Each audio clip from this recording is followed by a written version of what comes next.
Hello guys, तो आज हम करेंगे theories of economic development and growth, जो कि हमारे एडम स्मिथ और रिकार्डो की थ्योरी आज हम कवर करेंगे। तो पहले हम एडम स्मिथ की थ्योरी से स्टार्ट करते हैं। एडम स्मिथ जो हमारा है, उसने एक बुक लिखी थी हमारी, nature and inquiry into natures and causes of nation, जो कि उन्होंने दी थी 1776 में। उन्होंने एक नेचुरल लॉ दिया था कि अगर कोई अपने एडवांटेज के लिए काम करता है तो वो बेनिफिट होता है होल सोसाइटी के लिए। उन्होंने इनविजिबल हैंड का एक कंसेप्ट दिया था और लेसेस फेयर इकोनॉमी का कंसेप्ट दिया था कि स्टेट को कम से कम इंटरफेयर करना चाहिए, क्योंकि एक इनविजिबल हैंड होता है मार्केट में जो कि कॉन्टीन्यूसली वर्क करता रहता है। प्राइसेस, वेजेस एंड हमारे फ्लेक्सिबल होते हैं कि अगर डिमांड सप्लाई में कोई भी हलचल होती है तो वो ईजिली एडजस्ट हो जाता है, क्योंकि इनविजिबल हैंड वर्क करता है। उन्होंने एक कंसेप्ट दिया था डिवीज़न ऑफ लेबर, जो किस पर डिपेंड करता है, मार्केट के साइज़ पर। जितना ज़्यादा मार्केट का साइज़ होगा उतनी ज़्यादा हमारी डिवीज़न ऑफ लेबर होगी। एंड देन उन्होंने कहा था कि कैपिटल अकोमोलेशन हमारा किस पर डिपेंड करता है, पारसी मनी। पारसी मनी क्या होता है कि कंजूसी, कि जो कैपिटलिस्ट और लैंडलॉर्ड्स होते हैं हमारे, वो सेव करते हैं, देन इन्वेस्ट करते हैं, उससे कैपिटल अकोमोलेशन होता है। और जो हमारे लेबरर्स होते हैं वो आयरन लॉ ऑफ वेजेस मिलते हैं उनको, कि जितना उनके जीने के लिए ज़रूरी है उतनी उनको वेजेस दिए जाते हैं। देन एजेंट्स ऑफ ग्रोथ में कौन कौन वर्क करता है, फार्मर्स जैसे हमारे लेबरर्स होते हैं, प्रोड्यूसर्स जो लैंडलॉर्ड्स होते हैं, बिजनेसमैन जो कैपिटलिस्ट होते हैं। उन्होंने प्रोडक्शन फंक्शन दिया है जिसमें 3 फैक्टर्स ऑफ प्रोडक्शन है, कैपिटल, लैंड एंड लेबर। और रेट ऑफ इन्वेस्टमेंट उनके अकॉर्डिंग किस पर डिपेंड करता है, रेट ऑफ सेविंग्स पर। तो मेन क्या है एडम स्मिथ की थ्योरी में, division of labour market size पर डिपेंड करता है, और हमारा कैपिटल अकोमुलेट पारसी मनी से होता है। जो पारसी मनी जो सेव करते हैं वो रेट ऑफ सेविंग्स होता है, उससे इन्वेस्टमेंट होती है, और देन कैपिटल अकोमुलेशन होता है, उससे ग्रोथ होती है। The next theory is Ricardo's theory of economic growth. उन्होंने एक बुक दी थी, principles of political economy and taxation, in 1917। उनके अकॉर्डिंग जो थ्योरी ऑफ डिस्ट्रीब्यूशन है उसके 2 प्रिंसिपल्स हैं, मार्जिनल प्रिंसिपल और सरप्लस प्रिंसिपल। मार्जिनल प्रिंसिपल क्या होता है कि मान लो ये हमारी आउटपुट है और उसका इतना शेयर रेंट को जा रहा है, तो वो है मार्जिनल प्रिंसिपल।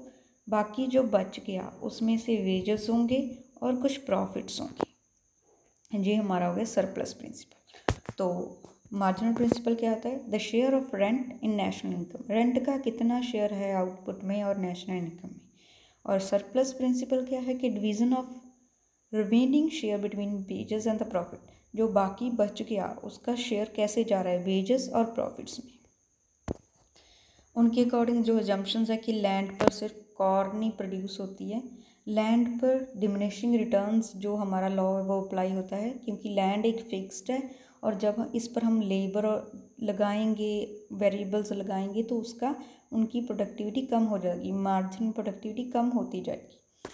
देन डिमांड जो हमारी कॉर्न की होती है वो प्राइस इनएलास्टिक होती है, कि प्राइस कितना चाहे जितना भी बढ़ जाए, क्योंकि खाने के लिए कुछ तो चाहिए ना, वहाँ कॉर्न ही उगती है, तो उनकी प्राइस इनएलास्टिक हमारी डिमांड होती है।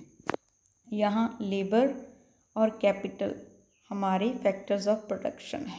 ओके, देन टेक्नोलॉजी हमें गिवन है, सबसिस्टेंट लेवल ऑफ वेजेस मिलती हैं, परफेक्ट कंपटीशन है, और कैपिटल अकोमुलेशन किस पर डिपेंड है, हमारा प्रॉफिट्स पर। उस पर एडम स्मिथ में क्या था, सेविंग्स पर डिपेंड था, यहाँ प्रॉफिट्स पर डिपेंड है।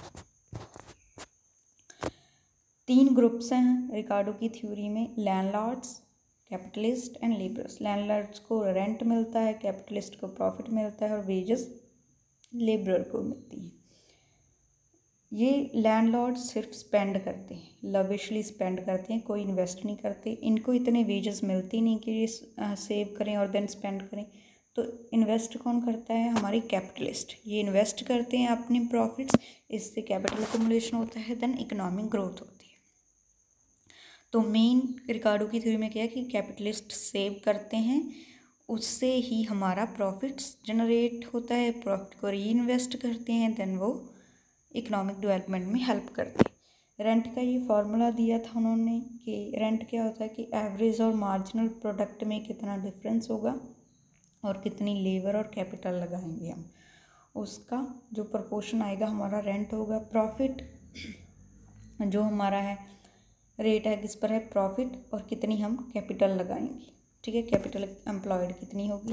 वेज रेट हमारी किस पर डिपेंड है, वेज फंड कितना आ रहा है, शेयर में से कितना वेज आ रहा है और हमारा वर्कर्स कितने लगाए हैं। प्रॉफिट्स हैं वो वेजेस से नेगेटिवली रिलेटेड है क्योंकि इतना शेयर तो रेंट को चला गया और बाकी जो बचा वो होगा वेजेस और प्रॉफिट्स में, तो इनमें नेगेटिव रिलेशन प्रिवेल करता है। रेंट क्यों राइज होता है, क्योंकि हमारी लैंड है जो वो फिक्स्ड है।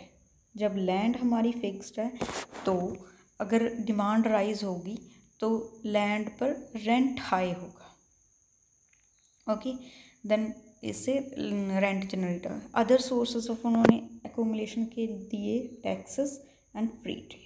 So that's all about the Ricardo's theory and Adam Smith theory. If you want more videos regarding these topics, please subscribe to my YouTube channel. Thank you.